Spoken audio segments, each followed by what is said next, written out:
क्या बच्चा सब, क्या हाल है? नमस्कार, welcomes you all once again on the online platform of Bihari academy. ज़्यादा बकवास आज नहीं करेंगे क्योंकि हम थोड़ा सा कंटिन्यूटी हमारी छूट गई थी, और वो छूटने का कारण था कि हमारा थोड़ा सा टेक्निकल जो चीज़ें थी, लैपटॉप हमारा काम नहीं कर रहा था पिछले कुछ दिनों से। और बट हम डिसकंटिन्यू हो सकते हैं, आप नहीं हो सकते हैं। आपको तो निरंतर मेहनत करना है, क्योंकि सफलता उसी को मिलती है जो लगातार मेहनत करते रहते हैं। तो लगातार मेहनत करते रहो कंटिन्यूटी के साथ, सडनली आपको सक्सेस मिलेगा। और साथ ही साथ टीचर्स डे पे आप लोगों ने इतना सारा जो प्यार दिया उसके लिए बहुत बहुत धन्यवाद। दिल भर गया, बसकर पगले रुलाएगा क्या वाली फीलिंग्स आ गई थी। From giving gifts to receiving gifts, ये पिछले 5-6 सालों में जो जर्नी रहा काफ़ी अच्छा लगा, और ये तो बेस्ट था इस साल का। तो thank you so much, love you all. भी क्लास 9 वाला सब बड़ी पैथोलॉजी कर रहा था कि सर 10th को पढ़ाइएगा, 9th वाला को नहीं पढ़ेगा। तो आज इसलिए हम सोचे कि 9th का भी श्री गणेश कर ही देते हैं, और श्री गणेश ही नहीं करेंगे, 9th को भी पूरा खत्म करेंगे। तो अभी जो मिड टर्म एग्जाम्स होने वाले 9th वालों के, और 9th वालों के मिड टर्म एग्जाम में ग्रेविटेशन आने वाला है। तो अभी मैं थोड़ा ग्रेविटेशन पढ़ाता हूँ, क्योंकि ग्रेविटेशन के लिए बड़ी हल्ला कर रहे सर, ग्रेविटेशन पढ़ा दो, ग्रेविटेशन पढ़ा दो। तो ग्रेविटेशन आज मैं आपको पढ़ा दूंगा ऑलमोस्ट सेक्शन, आप इसको देखेंगे। और ग्रेविटेशन से बहुत सारे क्वेश्चंस, स्पेशली न्यूमेरिकल्स क्वेश्चन जो है आएंगे आपको फेस करने के लिए। तो ग्रेविटेशन के न्यूमेरिकल क्वेश्चन जो है वो आप उनको देखेंगे, सीखेंगे। तो पहले शुरुआत से चीजें हम शुरू करेंगे, आप बिल्कुल परेशान ना हो। और बिहारी एकेडमी का तो कहना ही है कि free of education to all, तो सभी को होगा, क्लास 9 क्लास 8 सभी के लिए चीजें होंगी। तो इस वजह से आप बिल्कुल सॉरी तो सभी के लिए चीजें होने वाली हैं, मजा आने वाला है। चलिए शुरू कर देते हैं। आज हमारा पहला जो चैप्टर है ग्रेविटेशन, पहला चैप्टर तो नहीं है बट ग्रेविटेशन को लेकर शुरू कर देते हैं।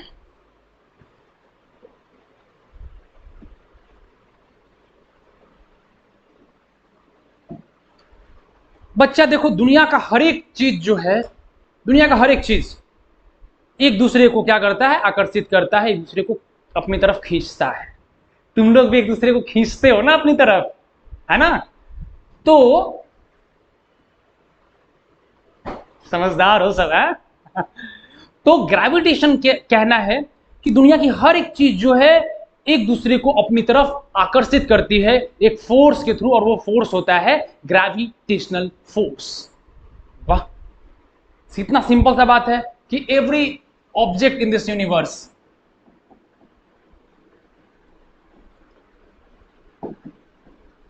every object attracts every another object। ठीक है? और इसका मतलब है कि जो बेंच है ये हमको कर रहा है, तुम लोग बैठे हो, तुम लोग को हम कर रहे हैं, हम तुम लोग हमको कर रहे हो, ये टेबल, ये बोर्ड, हर चीज। लेकिन फिर भी हर चीज अपनी जगह पर है। इसके पीछे कुछ ना कुछ तो लॉजिक है। उसी लॉजिक को डिफाइन करने, उन्हीं सब सारे तथ्यों को क्लियर करने के लिए हम इस चैप्टर को शुरू करेंगे। अब एक आदमी था, आए सेव के बगीचा में बैठा हुआ था। अब सेव के बगीचा में बैठा था और ऊपर से वो सेव गिर गया। अब उस सेव के लफड़ा इतना बड़ा कर दिया उसने, इतना हंगामा कर दिया कि सेव नीचे ही काहे नहीं गिरा, ऊपर। अरे भैया, गिरा तुमको क्या फर्क पड़ता है? उसके पहले सेव नहीं गिरता था, उसके पहले भी गिरता होगा। लेकिन उस आदमी की वजह से आज सारे विद्यार्थी इतने परेशान हो गए। उसने एक लॉ खोज दिया, उसने एक नियम बना दिया, और उसने हम सभी को, जब हम भी विद्यार्थी थे, हम भी बोलते थे कि बड़ा न्यूटन जो है ना, एकदम बहुत बड़ा, एकदम बदमाश टाइप का आदमी था। इसके वजह से हम लोग को क्या क्या करना पड़ा। तो वो न्यूटन ने हमें क्या किया, उस लॉ, उस बगीचे में बैठा, से नीचे गिरा, उसको परेशानी हुई, और उस परेशानी ने दुनिया को एक ऐसा चीज दे दिया, ऐसा तोहफा दे दिया कि आज बहुत सारा चीज जो है उसके ऊपर डिपेंड हो गया है। तो बच्चों, ग्रेविटेशनल और ग्रेविटेशन फोर्स जो है one of the most important invention of science कह सकते हैं। और उसकी वजह से आज कितनी चीजें, इवन बारिश होती है ग्रेविटेशनल फोर्स, नदियां बहती हैं ग्रेविटेशन फोर्स, तुम्हारा टाइड्स आते हैं समंदर में ग्रेविटेशन फोर्स, हम सब चल रहे हैं ग्रेविटेशन फोर्स, हम खड़े हैं, कोई वस्तु टिका हुआ है अर्थ पे, ग्रेविटेशन, सबके पीछे सिर्फ और सिर्फ ग्रेविटेशनल फोर्स है। तो चीजें अथाह हैं, हमारी क्यूरियोसिटी जितनी जितनी बढ़ती जाएगी हम उतना उतना सीखते जाएंगे। तुम लोग आपस में सट कहाँ रहा है बे? खालसा ध्यान से पढ़ो, ठीक है? अभी ये लोग आपस में ग्रेविटेशन फोर्स कर रहा है, गधा कहीं का है। चल बैठ वहां पे। तो इन चीजों को हमें सीखना है और जानना है।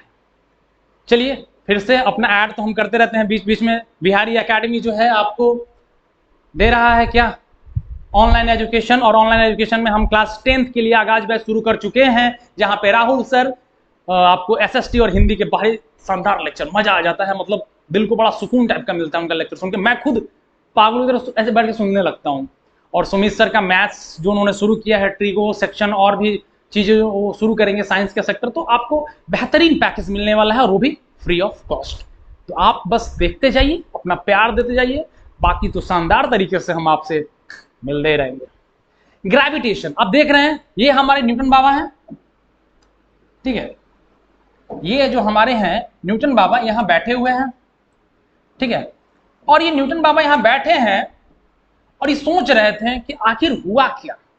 और तब तक ऊपर से एक सेव टूट के नीचे गिर गया, और नीचे ये देखो गिर रहा है सेव, और इनका दिमाग काम किया कि अरे भैया ये सेव नीचे कहां गिर रहा है, अर्थ में बैठे हुए देख रहे हो ना, और नीचे कहां गिर रहा है। दादा ये क्या हो गया। हुआ कुछ नहीं, सेव ऊपर से टूटा नीचे गिरा, उसके पहले भी गिर रहा था। अब ये बच्चा नहीं कह सकते, मतलब इतने बड़े तो उठा के सेव खा जाते। अब हम लोग आम के बगीचे में आम के पीछे इसे ढेला लेके पड़े रहते हैं। ढेला समझते हो ना, ढेला मार, एक बार आम है 5 आदमी ढेला मार रहा है, आम तो टूटता नहीं है, सर जरूर फट जाता है, ठीक है। तो आम की भी अलग अपनी कहानी है भैया। आम तोड़ने में जो हम लोग कांड बचपन में किए हैं वो मजेदार था। स्कूल में ब्लेड लेकर जाते थे, बैठ के लास्ट बेंच पे आम छीलते रहते, नमक के साथ आम खा रहे पढ़ रहे हैं। कहानी मजेदार थी। एक बार तो मैंने एक आम और उसको क्लास में 30 बच्चे, सोचो एक आम को काट काट के 30 बच्चों में बांटा था। तो न्यूटन साहब ने वो सेव खाया नहीं, उस सेव के पीछे लॉजिक लगाया कि सेव नीचे ही क्यों गिरा, सेव नीचे आखिर आया क्यों। तो सेव नीचे क्यों आया, इसके लिए उन्होंने एक लॉ दे दिया और उन्होंने कहा कि ये सेव नीचे आने का कारण है हमारा अर्थ का ग्रेविटी। सेव का नीचे आने का कारण है हमारा अर्थ का ग्रेविटी, ठीक है। तो उन्होंने कहा कि the force with which the earth pulls the object towards it is called gravitational force of earth और ग्रेविटी ऑफ अर्थ। उन्होंने कहा कि जिस फोर्स से अर्थ जो है चीजों को अपनी तरफ खींचता है, हम इससे उड़े और उड़ के ऊपर नहीं चले गए, उड़ के नीचे आ गए, जमीन पे आ गए, तो जिस फोर्स से अर्थ मेरे को अपनी तरफ खींचा उसको मैं क्या बोलूंगा, ग्रेविटी ऑफ अर्थ, अर्थ का ग्रेविटेशनल फोर्स, ठीक है, ग्रेविटेशनल फोर्स ऑफ अर्थ। तो सिंपल सा बात है, the force with which earth pulls the objects towards it is called gravitational force of earth. Very simple. अब उन्होंने कहा कि इतनी ही सी बात खत्म नहीं होती है, ये जो ग्रेविटेशनल फोर्स ऑफ अर्थ है यही रिस्पॉन्सिबल है, यही जो जिम्मेवार है काहे के लिए, ये अर्थ पे जो एटमॉस्फेयर है, जिसके वजह से हमें अलग अलग type of layers of atmosphere पढ़ना पड़ता है, इसके लिए भी जिम्मेवार कौन है, तो ग्रेविटेशन है। जो नदियां बहती हैं, जो रैनफॉल होता है अर्थ पे, वो भी, जो नदियां बहती हैं उसके लिए भी, it is also responsible for keeping us firmly on the ground, यानी हमको, तुमको, मंगरुआ को, झंगरुआ को, सबको जमीन पे खड़ा करने के लिए जो जिम्मेवार है, उस फोर्स का नाम है ग्रेविटेशनल फोर्स। ठीक है, सबको समझ में आ गया। अभी तक सिर्फ एक ही चीज बताए हैं, ग्रेविटेशनल फोर्स क्या होता है, ठीक है, इसके अलावा हम आपको कुछ बताए नहीं है। चलिए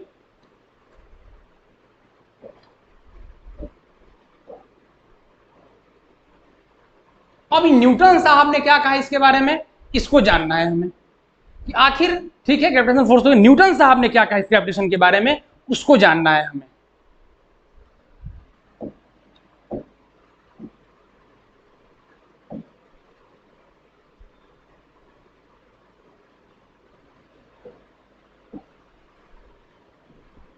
ठीक है, अकॉर्डिंग टू न्यूटन, न्यूटन ने कहा कि every object in this universe attract every other object with a certain force. उन्होंने कहा कि दुनिया का हर ऑब्जेक्ट एक दूसरे ऑब्जेक्ट को अपनी तरफ अट्रैक्ट करता है एक सर्टेन फोर्स से, ठीक है, the force with which the objects attract each other या one another is called gravitational force और ग्रेविटी। ठीक है, दुनिया का हर ऑब्जेक्ट, ठीक है, जैसे मंगरुआ झंगरुआ को अट्रैक्ट करेगा, या तुम लोग भी अट्रैक्ट करते हो या करती हो, ठीक है, या करती हो, तो उसके लिए रिस्पॉन्सिबल है ग्रेविटेशनल फोर्स, कुछ और फोर्स मत समझ लेना। ठीक है, तो न्यूटन ने कहा कि उस फोर्स को उन्होंने नाम दिया, और उस नाम क्या दिया? ग्रेविटेशनल फोर्स दी। ठीक है, उन्होंने कहा कि ग्रेविटेशनल फोर्स कब किस पे कितना लगेगा, ये कैसे होगा भाई? ठीक है, हम कर तो रहा है, मुझे भी अट्रैक्ट कर रहा है, तुमको भी अट्रैक्ट कर रहा है, सबको अट्रैक्ट कर रहा है, लेकिन ये ग्रेविटेशनल फोर्स डिपेंड करेगा किस चीज पे? तो मास ऑफ द बॉडी के ऊपर या मास ऑफ द ऑब्जेक्ट के ऊपर डिपेंड करेगा। अगर ऑब्जेक्ट का मास छोटा होगा, ऑब्जेक्ट स्मॉल होगा, तो ग्रेविटेशनल फोर्स भी स्मॉल होगा। ठीक है, अगर ऑब्जेक्ट बड़ा होगा, अगर ऑब्जेक्ट जो है काफी बड़ा होगा, हेवनली बॉडी होगा, तो ग्रेविटेशनल फोर्स भी क्या होगा? बहुत ही लार्ज होगा, और उसका इफेक्ट आपको दिखने को मिलेगा। अगर ऑब्जेक्ट छोटा है, जैसे ये पेन, इसका ग्रेविटेशनल फोर्स हम रख दें और ये रिमोट ले लेते हैं, अब भैया दोनों को लेके खड़े हैं, और दोनों खींच लो भाई, एक दूसरे को खींचता है क्या? नहीं, ऑब्जेक्ट छोटा है, इसका मास कम है, इसलिए इसका ग्रेविटेशनल फोर्स हम इजीली ऑब्जर्व नहीं कर सकते हैं। हालांकि ये पेन इसको भी अट्रैक्ट कर रहा है, रिमोट को भी, और रिमोट पेन को भी कर रहा है, लेकिन ऑब्जेक्ट का मास इतना छोटा है कि हम इसको ऑब्जर्व नहीं कर सकते हैं। वहीं पे बड़े बड़े हेवनली बॉडी जैसे अर्थ हो गया, मून हो गया, इनके ग्रेविटेशनल फोर्स, जो कि हेवनली बॉडी है, इनका मास बहुत ज्यादा है, तो इसके वजह से हम इनके ग्रेविटेशनल फोर्स को ऑब्जर्व कर पाएंगे। ठीक है, जितने भी लोग कॉम्पिटिटिव तैयारी कर रहे हैं उनके लिए चैप्टर इक्वली इंपॉर्टेंट है, थोड़ा उनके लिए लेंदी लगेगा, क्योंकि एग्जामिनेशन पॉइंट ऑफ व्यू से अभी हम चीजें नहीं देखेंगे, जैसे जैसे आप बेसिक से सीखना चाहते हैं तो ये आपको मजा आने वाला है। ठीक है, तो सिंपल सी बात है भैया कि अगर स्मॉल अमाउंट होगा, स्मॉल मास होगा, तो ग्रेविटेशनल फोर्स आपको दिखना बहुत मुश्किल है, उसको ऑब्जर्व नहीं कर सकते हैं, डिटेक्ट नहीं कर सकते हैं। लेकिन अगर बॉडी बहुत बड़ा हो गया, यानी अब मेरे इतना बड़ा क्या, अरे भैया मैं कुछ भी नहीं हूं, I am nothing, I am zero, earth, moon, sun, heavenly body, meteoroids, stars, ये सब हेवनली बड़े बड़े बॉडीज हैं, तो इनका ग्रेविटेशन आप इजीली ऑब्जर्व कर सकते हैं। ठीक है, देखिए ये दोनों जो है एक दूसरे को पकड़े हुए हैं, मंगरू है, ये झंगरू है। ठीक है, ठीक है, ये मंगरुआ जो है मंगरू, ठीक है, आई हो गया आपका क्या होता है? झंगरू। ठीक है, तो ये दूसरे को पकड़े हुए हैं। अब ये क्यों पकड़े हुआ है? देखो, अभी सब पे मत जाना तुम लोग, दिल तो ऐसा होता है क्या? आपका दिल बहुत अच्छा है, अरे भैया दिल अच्छा हो सकता है क्या कभी? दिल का तुम शेप देखोगे जनरेटर की तरह, जो तुम्हारे स्कूल में बसते धक धक धक धक धक धक धक धक, वो जनरेटर की तरह है, इतना खराब दिखता है। ऐसा वाला कोई शेप नहीं होता है दिल का। ओए, ठीक है, ये तुम्हारी कल्पनाएं में होती हैं, तुम जो फिल्मों में देखते हो वो कल्पनाओं में होती हैं। ठीक है, यहां देखिए ये सेलेस्टियल बॉडीज है, सन है, और इसके चारों तरफ एक फिक्स ऑर्बिट है सभी प्लैनेट्स का सबका एक एक ऑर्बिट फिक्स है। उस ऑर्बिट पे सारे प्लैनेट्स घूम रहे हैं only because of gravitational force of earth. सिर्फ और सिर्फ अर्थ के ग्रेविटेशनल फोर्स की वजह से उस पे सब घूम रहे हैं। गर्मी बहुत है। ठीक है, तो हम इसको जान सकते हैं, इसको देख सकते हैं यहां से। सेकेंडली, अब आइए कि ये आपका अर्थ का ग्रेविटेशनल फोर्स ही होता है जो चीजों को क्या करता है? अपनी तरफ खींचता है। चीजों को क्या करता है? अपनी तरफ खींचता है। जैसे न्यूटन साहब ने देखा कि ये सेव जो है ये नीचे गिरा, उन्होंने कांड कर दिया। ठीक है, अब देखो अर्थ है और तो ऑलमोस्ट स्फेरिकल इन शेप है। ठीक है, तो काहे नहीं ये बचवा यहां से ऐसे गिर जा रहा है? ये बिल्डिंग इस पे खड़ा है, ये पेड़ इस पे खड़ा है, क्यों ऐसा नहीं हो रहा है? और गोल है तो हमको ऐसे चलते चलते गिर जाना चाहिए। ऐसा होता है क्या? नहीं, हम सबको हमारी धरती माँ पकड़े हुए हैं। देखो माँ का जो प्यार है ना, देखो कितना बड़ा है, इतना बोझ बढ़ते जा रहा है धरती पे, इतना सारा कंस्ट्रक्शन, पॉपुलेशन, लेकिन सबको संभाले हुए, सबको पकड़े हुए है। ये होता है माँ का प्यार। तो धरती माता क्या किए हुए, सबको पकड़े हुए है, जकड़े हुए है, एकदम बिल्कुल कोई नहीं गिरता है, only because of this gravitational force. तो अब तक तो तुम ये समझ गए होगे बच्चा कि gravitational force is responsible for holding each and everything on this earth. ठीक है, पृथ्वी पर नदी बहना, एटमॉस्फेयर, वर्षा होना, हम सबका खड़ा होना, बिल्डिंग का खड़ा होना, पेड़ का खड़ा होना, दुनिया का हर चीज का खड़ा होना ग्रेविटेशनल फोर्स की वजह से। ठीक है, तो ये चीज आपको समझ लेना होगा। कहता है the magnitude and direction of gravitational force between the particles are given by universal law of gravitation which was formulated by Newton साहब। ये कौन सी आ गया भाई? कह रहा है कि न्यूटन साहब ने दो ऑब्जेक्ट के बीच में कुछ ना कुछ कांड होता था, उसको समझाया है कि किस तरीके से उनके बीच में यूनिवर्सल ग्रेविटेशनल लॉ लगता था, उसको उन्होंने बताया है। ठीक है, तो उसको हम लोग जानेंगे, सीखेंगे, और ये बहुत इंपॉर्टेंट है आपके एग्जामिनेशन पॉइंट ऑफ व्यू से कि मैथमेटिकल एक्सप्रेशन आपको एग्जाम में कई बार स्कूल में पूछा जाता है। ठीक है, कि किस तरीके से आप मैथमेटिकल ग्रेविटेशनल न्यूटन्स लॉ के यूनिवर्सल लॉ ऑफ कांस्टेंट को आप डिराइव करेंगे। तो आइए सीखते हैं, आइए देखते हैं, जानते हैं और सीखते हैं। कहता है, एक मिनट बच्चा,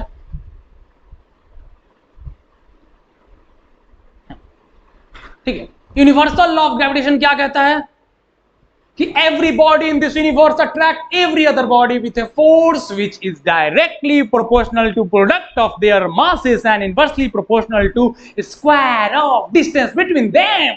वाह, खतरनाक लग रहा है। क्या क्या बोल दिए सर? अभी बता देते हैं सर क्या क्या बोल दिए हैं। न्यूटन साहब कह रहे हैं कि देखो बेटा, ये कोई मास है m, यहां भी एगो मास है 2m। ठीक है, अब दोनों का एगो सेंटर होगा, स्फेरिकल या कोई भी मास है तो एगो सेंटर होगा। दोनों क्या है, एक दूसरे से इतने दूरी पर है, और उस दूरी का तुमने नाम दे दिया क्या, d। बोलो, कोई दिक्कत यहां तक? एगो मास m है, दूसर का मास 2m है, और दोनों के बीच में दूरी है, और दूरी का तुमने मेजर कैसे किया है, तो d से मेजर किया। अब न्यूटन साहब कह रहे हैं कि every body in the universe attract every other body, मतलब भाई छोटका m इस बड़का m को अपना तरफ खींचेगा, अब बड़का m जो है छोटका m को अपना तरफ खींचेगा विथ अ फोर्स, एक फोर्स से। और वो फोर्स जो है, ये जो फोर्स है directly proportional to the product of their masses, मतलब इसका मास अगर m है, इसका मास 2m है, तो m के डायरेक्टली प्रोपोर्शनल, और यही f जो है डायरेक्टली प्रोपोर्शनल किसके है, 2m के भी है।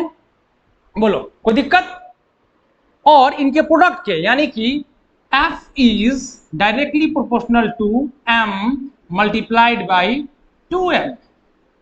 बोलो, कोई दिक्कत? Force is directly proportional to m multiplied by 2m product of their masses and inversely proportional to. अब देखो, इनवर्सली प्रोपोर्शनल का मतलब क्या होता है? इनवर्सली प्रोपोर्शनल का मतलब होता है 1/d²। Inversely proportional to square of distance. Inversely proportional का मतलब समझ लो बच्चा कि अगर f जो है डिस्टेंस के इनवर्सली प्रोपोर्शनल है, इसका मतलब है अगर डिस्टेंस बढ़ेगा तो फोर्स घटेगा, अगर डिस्टेंस घटेगा फोर्स बढ़ेगा। डायरेक्टली प्रोपोर्शनल का मतलब होता है अगर कोई फोर्स या कोई भी चीज, कोई भी कंपोनेंट अगर किसी के डायरेक्टली प्रोपोर्शनल है, जैसे मेरा और मेरी मदर के बीच का जो प्यार है, जो बॉन्ड है, वो डायरेक्टली प्रोपोर्शनल है। मेरा अगर उनसे दूरी बढ़ेगा, ठीक है, डिस्टेंस बढ़ेगा, तो हमारा प्यार जो है थोड़ा सा अलगाव होगा। ठीक है, जितना हम एक दूसरे के पास रहते हैं प्यार और बॉन्डिंग दिखता है। यस, हालांकि वो मदर और सन का तो प्यार तो हम सालों अलग रहे हैं, तो वो तो कहना ही नहीं है, उसका तो एग्जाम्पल ही देना एक्चुअली मेरी बेवकूफ़ी थी। बेवकूफ़ तो मैं हूं ही आप लोगों के लिए नहीं। देखो हंस रहा है, लोल्ला थूर देंगे मार के, समझा? तुम गांधी जी समझता है क्या हमको? बड़ी लोल्ला थूरते हैं, जानता नहीं है तुम? जब गांव में बच्चे पढ़ते नहीं थे ना हमारे टाइम में, तो उनकी माँ कहती बेटा पढ़ लो नहीं तो अभी हर्षित सर आ जाएंगे और पढ़ाना शुरू कर देंगे, इसलिए लोला थुराएगा सबका। तो f इज क्या है, inversely proportional to square of distance, यानी जो डिस्टेंस है उसके स्क्वायर के इनवर्सली प्रोपोर्शनल है, जो डिस्टेंस है उसके स्क्वायर के इनवर्सली प्रोपोर्शनल है। ठीक है, अब कह रहा है इन दोनों को जोड़ दो।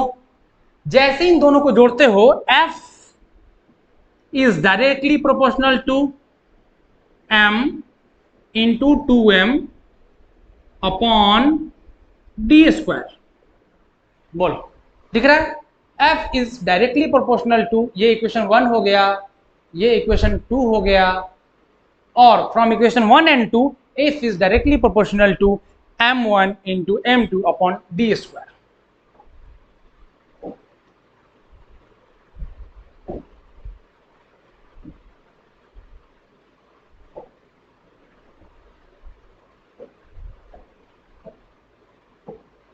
यहां और अच्छे से देखो, ठीक है, f is directly proportional to क्या हो गया, m1 into m2 upon r square D square, कुछ भी कह सकते हो, यहां तक जान लिए। अब देखो, अब जो है f जो है तुम्हारा डायरेक्टली प्रोपोर्शनल हो गया m1 इंटू m2, या जो भी मैंने रखा 2m रखा था तो 2m अपॉन डी स्क्वायर। अब ये जैसे ही प्रोपोर्शनैलिटी का साइन हटता है, प्रोपोर्शनैलिटी का साइन जैसे ही हटता है,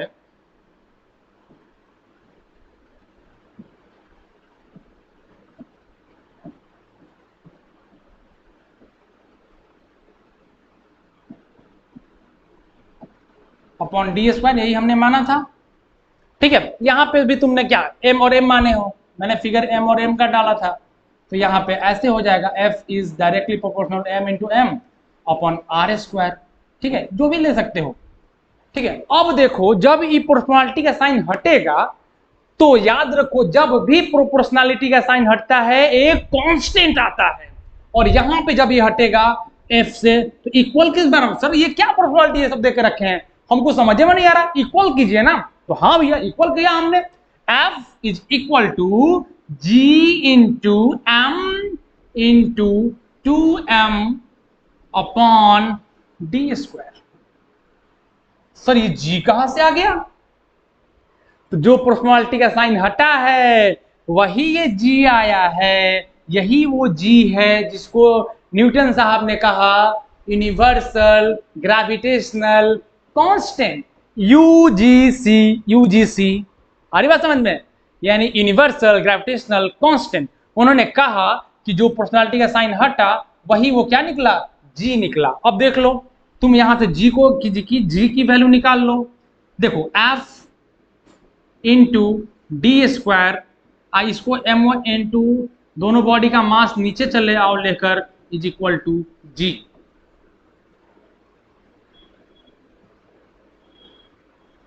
ठीक है, g is equal to f into D square यहां आ गया, upon m into 2m is equal to, यानी gravitational force is equal to f into distance square by product of the masses of the two bodies.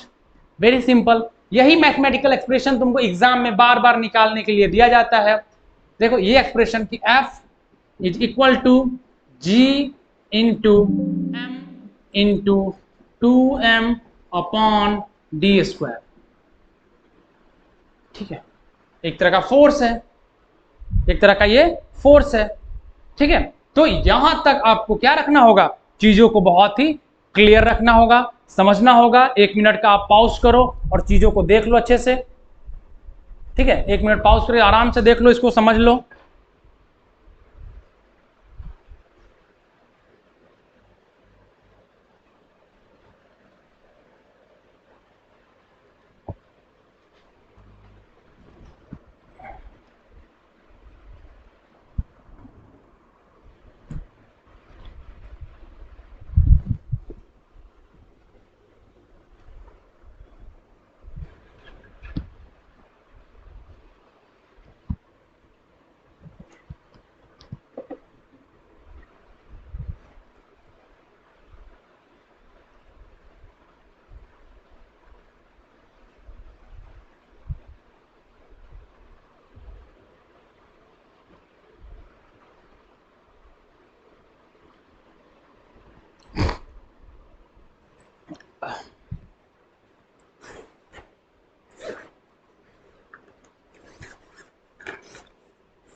चलो आ गया होगा समझ में।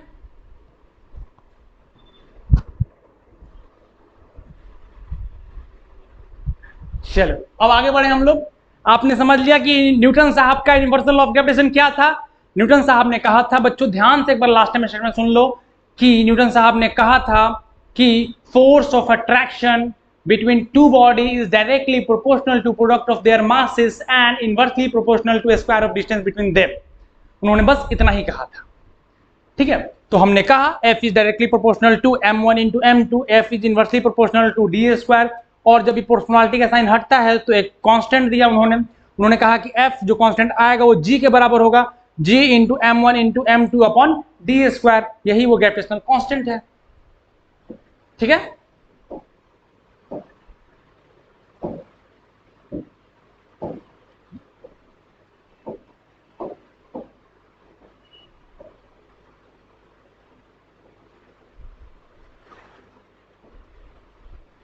अब देखते हैं unit of gravitational constant of G. बहुत इंपॉर्टेंट चीज है, एग्जाम में इतनी बार पूछा गया है कि जिसका कोई ठोर ठिकाना नहीं है, ठीक है। तो तुम दोनों देख रहे हैं कब से चू चू कर रहा है, जहाज जो है ना कि देख रहा है, इसको देख रहे हैं कि नहीं, इसको मार्क ठीक कर देंगे, समझ लो, जहां चू चू किया तो, ठीक है। Unit of gravitational constant, unit क्या होता है भैया ग्रेविटेशनल कांस्टेंट का, हमें इसके बारे में जानना है। तो हमने कहा कि सर एफ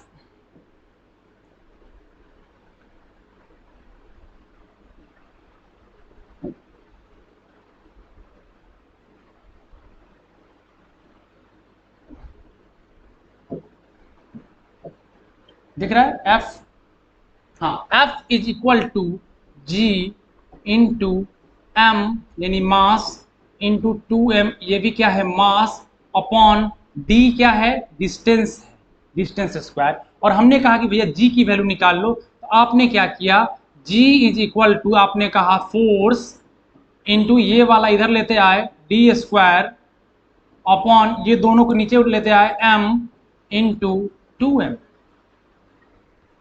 ठीक है। बोलो कोई दिक्कत, यानी इस g की वैल्यू आपके लिए क्या आ गई, फोर्स। अब बताओ यूनिट निकालना है हमें, फोर्स की यूनिट क्या होती है बच्चों, इसके पिछले चैप्टर में आपने पढ़ा है force and laws of motion, वहां पर उसमें आपने बताया गया होगा आपको कि फोर्स की यूनिट होती है न्यूटन। डिस्टेंस क्या होता है, डिस्टेंस किसे मेजर करते हैं हम लोग, मीटर में। डिस्टेंस की यूनिट क्या होती है, ताकेगा जी, यहां ध्यान देने के लिए बोल रहे हैं, तुम वहां से गुड़िया रहा है, हाँ ये लबेदा देख रहा है तुमको, हम आज आज ठीक है कर देंगे, ठीक है। यहां इतना इंपॉर्टेंट चीज समझा रहे हैं, यहां से बैठ के मुस्कुरा रहा है, मुस्कुरा कह रहा है जी, गधा। तो एफ क्या है, एफ की यूनिट होती है बच्चा न्यूटन, और न्यूटन, और डी क्या है डिस्टेंस, डिस्टेंस किसमें मेजर करते हैं हम लोग, मीटर में। तो न्यूटन और मीटर का क्या हो जाएगा स्क्वायर, अपॉन एम क्या होता है मास, और मास किसमें मेजर करते हैं हम लोग केजी में, ठीक है। और ये 2m ये भी मास ही है एक तरह का, इसका भी क्या हो जाएगा केजी हो जाएगा, यानी केजी इंटू केजी, ठीक है। और जी की यूनिट क्या हो जाएगी बच्चा बताओ, न्यूटन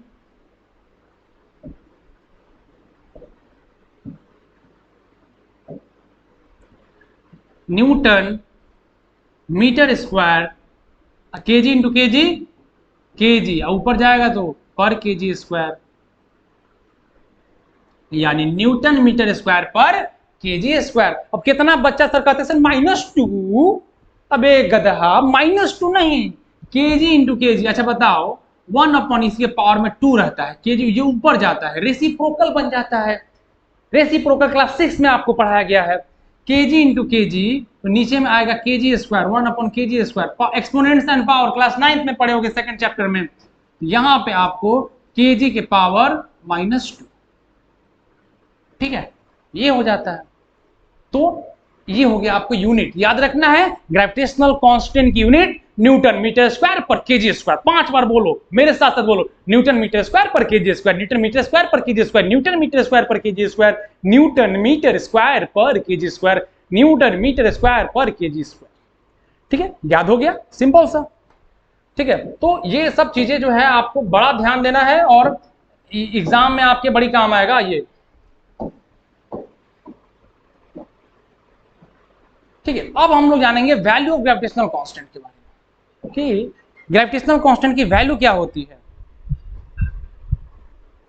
ग्रेविटेशनल कांस्टेंट की वैल्यू बहुत इंपॉर्टेंट है। क्यों? क्योंकि आप जब न्यूमेरिकल सॉल्व करेंगे तो यूनिट और ग्रेविटेशनल कांस्टेंट की वैल्यू यही आपसे बार बार पूछी जाएगी और बार बार आपको यूज करना है व्हाइल सॉल्विंग द न्यूमेरिकल्स। ठीक है, तो ग्रेविटेशनल कांस्टेंट को एक्सपेरिमेंट किया गया, बहुत खतरनाक एक्सपेरिमेंट, बड़े बड़े साइंटिस्ट, हम और आप जो है बस तो वहां पे बहुत सारा एक्सपेरिमेंट किया गया और एक्सपेरिमेंट करके ये पाया गया, ये प्रूव किया गया कि ग्रेविटेशनल कांस्टेंट जी का जो न्यूमेरिकल वैल्यू है which exist between two body, ठीक है, कहा गया कि two body of unit masses kept at unit distance, यानी कि इसका भी मास कितना, यूनिट मास यानी 1, इसका भी मास कितना रखा गया 1 kg unit mass, at distance भी कितना रखा गया 1 यूनिट, और ये सब करने के बाद जी का जो वैल्यू निकाला गया 6.67 into 10 to the power -11 newton metre square पर केजी स्क्वायर। ठीक है, न्यूटन मीटर स्क्वायर पर केजी स्क्वायर, ये वैल्यू निकाला गया ग्रेविटेशनल कांस्टेंट का 6.67 newton to the power -11 newton metre square पर केजी स्क्वायर। और ये वैल्यू देख लो आप कितना छोटा है, ये वैल्यू कितनी छोटी है 10 टू द पावर -11 भाई, -11, समझ रहे हो बात, 10 टू द पावर -11 मतलब क्या है, हमने क्या लिया था मास, यूनिट मास, यूनिट मास, और यूनिट मास के लिए वैल्यू क्या आया, बहुत छोटा। इसीलिए हमने आपको शुरुआत में ही बढ़ाया था कि मासेस जो होंगे अगर स्मॉल होंगे, छोटे होंगे, कम होंगे, तो ग्रेविटेशनल कांस्टेंट की वैल्यू कितनी छोटी आ गई, कम आ गई। लेकिन जब मासेस बड़े होंगे तो ग्रेविटेशनल कांस्टेंट की वैल्यू क्या होगी, बहुत ज्यादा होगी, बहुत बड़ी होगी, जैसे कि सन का मास, जैसे कि अर्थ का मास, जो आगे हम लोग पढ़ने वाले हैं। तो आज के इस ग्रेविटेशन के पहले क्लास में आपको इतना ही बताया जाएगा, आप इसको रिवाइज करेंगे और अगला क्लास हम आपको जल्द ही देंगे। आप धैर्य बनाए रखें, अपना प्यार देते रहें। तो आज आपको मैं फिर से बता दूं आपको मैंने क्या क्या पढ़ाया आज। आपको मैंने पढ़ाया आज कि भाई ग्रेविटेशन होता क्या है, ग्रेविटेशन होता क्या है, उसके बाद ग्रेविटेशन किन किन चीजों के लिए जिम्मेवार है, कौन कौन सी चीजें हैं जो ग्रेविटेशन के लिए रिस्पॉन्सिबल हैं, जिसकी वजह से हवाओं का बहना, एटमॉस्फेयर का होना, हमारा खड़े रहना, आपका खड़े रहना, आपकी हर चीजों का खड़े रहना, इसके लिए कौन जिम्मेवार है, ग्रेविटेशन। हंसेगा जी तुम, ठीक है। तो उसके बाद हमने आपको बताया कि न्यूटन साहब को सेव नीचे गिरा, बवाल कर दिया उन्होंने, और वो बवाल की वजह से आज सब समस्याएं हो रही हैं। उसके बाद अर्थ स्फीयर है, फिर भी हम गिरते नहीं हैं, बिल्डिंग बन जाता है, सबके लिए ग्रेविटेशन रिस्पॉन्सिबल है, आज आपको उन्हें सिखाया। उसके बाद मैंने बताया एक बहुत बड़ा कांस्टेंट, जो दो चीजें दुनिया की हर वो दो बॉडी जो एक दूसरे को अट्रैक्ट करती हैं, उसके लिए रिस्पॉन्सिबल क्या है, ग्रेविटेशनल कांस्टेंट। ये ग्रेविटेशनल कांस्टेंट, और इसका हमने मैथमेटिकल डेरिवेशन आपको प्रूव कराया कि कैसे वो ग्रेविटेशनल कांस्टेंट निकलता है। उसके बाद हमने आपको बताया कि ये ग्रेविटेशनल कांस्टेंट की यूनिट क्या होगी, फिर हमने आपको बताया कि इसका वैल्यू क्या होगा, पूरी दुनिया में, पूरे ब्रह्मांड में इसका वैल्यू जो है फिक्स रहेगा, नहीं बदलेगा, याद रखोगे। 6.67 न्यूटन टू द पावर -11, ये फिक्स, बदल ही नहीं सकता, चाहे मून पे चले जाओ, चाहे सन पे चले जाओ, चाहे सैटर्न पे, नेपच्यून पे, कहीं भी दुनिया के हर किसी के लिए ये प्रूफ किया गया है और ये सेम रहेगा। आप सभी इस क्लास को, इस लेक्चर को देखेंगे, ज्यादा से ज्यादा शेयर करें ताकि क्लास 9 जो मिड टर्म एग्जाम है बच्चों को, उनको हेल्प मिल सके। ये क्वेश्चन हर स्कूल में पूछा जाएगा इस बार, जहां जहां भी एग्जाम होगा यहां पे ये क्वेश्चन पूछा जाएगा। तो आप इसको देखें और फिर मिलते हैं अगले क्लास में। Thank you, love you all.